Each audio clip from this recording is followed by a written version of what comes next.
अध्यक्ष जी, आज मैं आम आदमी पार्टी के सभी विधायकों की तरफ से कहूंगी कि ये सत्र और ये दिन हमारे लिए बहुत खुशी का दिन है, क्योंकि तकरीबन 1.5 साल के बाद हमारी पार्टी के राम और लक्ष्मण अरविंद केजरीवाल जी और मनीष सिसोदिया जी दोनों एक साथ इस सदन में बैठे हुए हैं। तो इस बात की सभी आम आदमी पार्टी के विधायकों को बहुत खुशी है।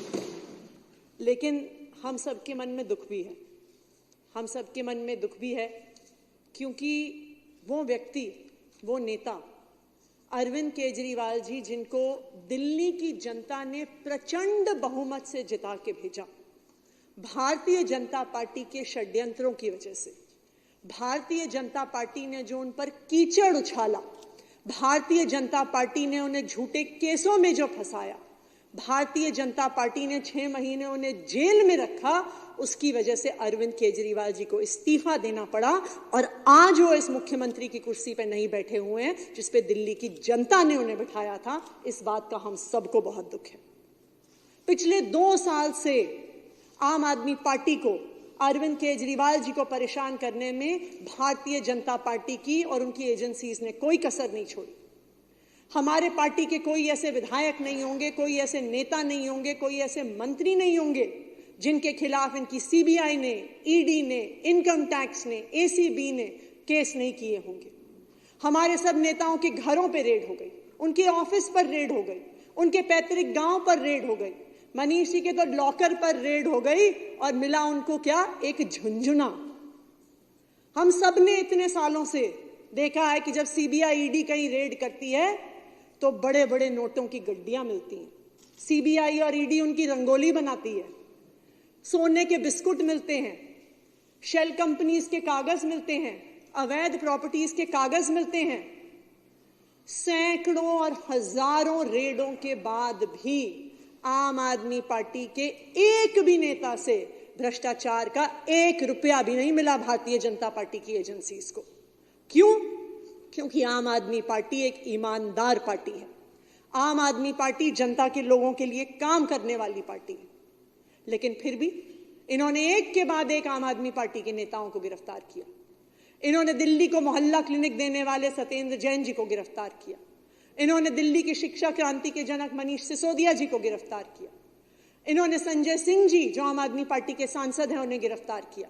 और जब इतनी कोशिशों के बावजूद भी आम आदमी पार्टी के दिल्ली सरकार के काम नहीं रोक पाए, तो इन्होंने दिल्ली के लोकप्रिय मुख्यमंत्री अरविंद केजरीवाल जी को भी गिरफ्तार किया, सिर्फ षड्यंत्र रचने के लिए, सिर्फ दिल्ली वालों के काम रोकने के लिए, सिर्फ आम आदमी पार्टी को बदनाम करने के लिए। अध्यक्ष महोदय, अरविंद केजरीवाल जी को गिरफ्तार क्यों किया, इसे समझने के लिए हमें दिल्ली के लोकतंत्र का इतिहास समझना पड़ेगा, और शायद देश का। 2013 से पहले अगर आप दिल्ली का इतिहास देखिए तो सरकारें आती थी, सरकारें जाती थी, पार्टियां आती थी, पार्टियां जाती थी, मुख्यमंत्री आते थे, मुख्यमंत्री जाते थे, लेकिन एक आम इंसान की जिंदगी में कोई फर्क नहीं पड़ता था। जब 1 तारीख आती थी ना, तो जब एक पति अपनी पत्नी को अपनी तनख्वाह देता था तो वो यही सोचती थी कि इतने से पैसे में साल कैसे, महीना कैसे चलेगा।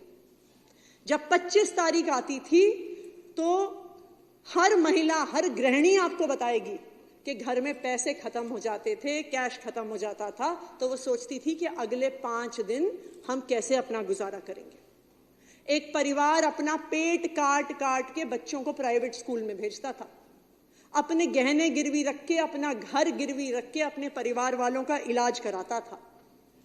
लड़कियां जब अपनी पढ़ाई खत्म कर लेती थी, 12वीं की पढ़ाई खत्म कर लेती थी, तो उनको कह दिया जाता था कि जी कॉलेज बहुत दूर है, आने जाने का खर्चा बहुत ज्यादा है, तो तुम तो कॉरेस्पॉन्डेंस में घर से पढ़ लो।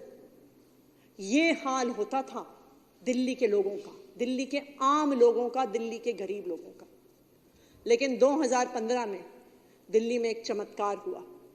दिल्ली के लोगों ने अपने बेटे, अपने भाई अरविंद केजरीवाल जी को मुख्यमंत्री चुन के भेजा, और तभी से दिल्ली वालों की, दिल्ली की महिलाओं की, दिल्ली के बच्चों की हाथों की लकीर बदल गई, उनकी तकदीर बदल गई।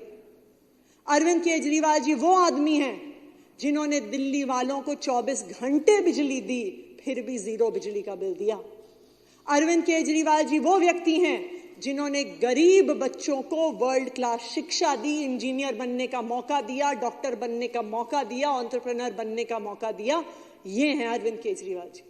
ये वो व्यक्ति हैं जिन्होंने परिवारों को उस व्यथा से निकाला कि परिवार के एक सदस्य के इलाज के लिए हमें अपना घर गिरवी रखना पड़ता था। इन्होंने सब सरकारी अस्पतालों में वर्ल्ड क्लास इलाज दिया, मोहल्ला क्लिनिक में फ्री दवाइयां दी, लड़कियों को कॉलेज में पढ़ने का मौका दिया क्योंकि बस यात्रा फ्री कर दी, बुजुर्गों को फ्री तीर्थ यात्रा दी। और ये सब तब किया जब साथ में उन्होंने दिल्ली को, और मैं ये बता दूं, भारतीय जनता पार्टी की तो 22 राज्यों में सरकार है, एक राज्य में भी ना ये फ्री बिजली देते हैं, ना पानी देते हैं, ना अच्छे स्कूल देते हैं, ना अच्छे अस्पताल देते हैं, फिर भी घाटे में चलती हैं इनकी सरकारें।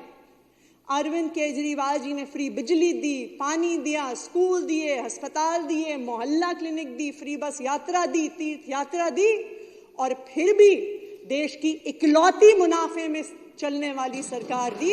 ये है अरविंद केजरीवाल जी की सरकार, ये है आम आदमी पार्टी की सरकार। क्यों कर पाए? क्योंकि अरविंद केजरीवाल कट्टर ईमानदार हैं। क्यों कर पाए? क्योंकि आईआईटी से पास आउट इंजीनियर हैं, पढ़े लिखे हैं, इनको काम करवाना आता है, इसलिए 10 साल में इतना बेहतर काम कर पाए। अब भारतीय जनता पार्टी की क्या समस्या थी? अपने तो किसी भी राज्य में वो काम करके नहीं दिखा सकते थे, अपने तो किसी भी नेता पे ईमानदारी का ठप्पा नहीं लगा सकते थे, कहीं अच्छे स्कूल नहीं दे सकते थे, कहीं अच्छे अस्पताल नहीं दे सकते थे।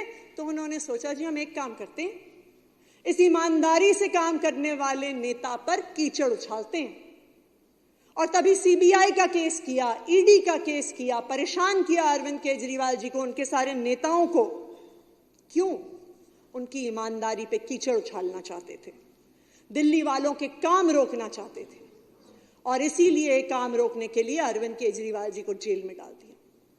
लेकिन अध्यक्ष महोदय, भारतीय जनता पार्टी को लगता है कि ये ईडी और सीबीआई और एसीबी, दिल्ली पुलिस में बहुत ताकत है। लेकिन मैं आपको बता दूं, आपकी ईडी और सीबीआई और दिल्ली पुलिस और से बहुत ज्यादा ताकत दिल्ली की माओं की दुआओं में है, दिल्ली की बहनों के आशीर्वाद में है, दिल्ली के बच्चों को प्यार में है, और उसी प्यार और उसी आशीर्वाद की वजह से अरविंद केजरीवाल जी बाहर आए। अरविंद केजरीवाल जी चाहते तो इस्तीफा नहीं देते।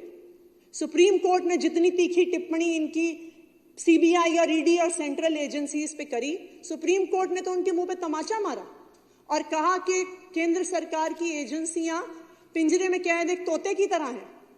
शायद कोई और नेता होता तो मुख्यमंत्री की कुर्सी पे बैठने से पहले 2 मिनट भी नहीं सोचता। लेकिन अरविंद केजरीवाल जी ने इस देश के इतिहास में ईमानदारी की और नैतिकता की मिसाल कायम करी है, और इस्तीफा देके दिल्ली के लोगों को कहा कि अगर आपको मेरी ईमानदारी पे भरोसा है, मैं तभी मुख्यमंत्री की कुर्सी पे बैठूंगा।